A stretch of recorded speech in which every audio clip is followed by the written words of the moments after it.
Dada, habari? Safi. Wema. Wema.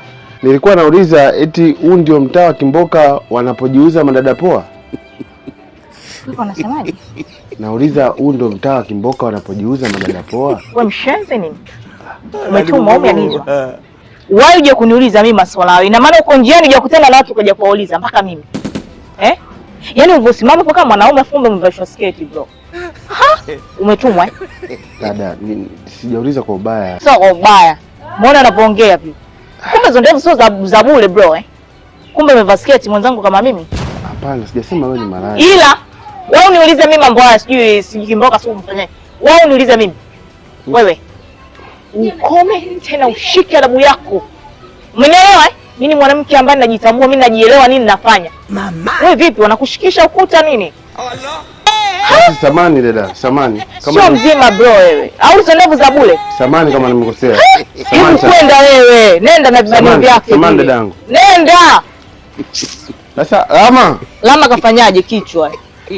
Lama. Kalango.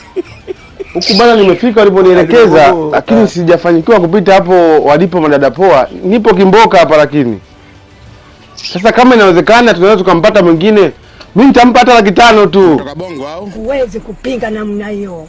Itabidi sasa hivyo, hakuna namna.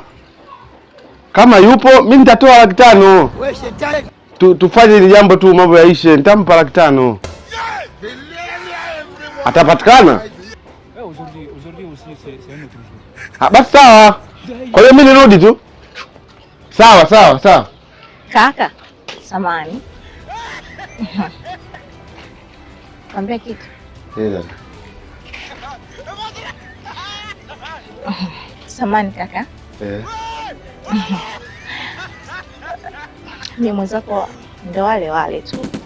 Ila unajua katika mtindo fulani ni mabonye lazima yawepo.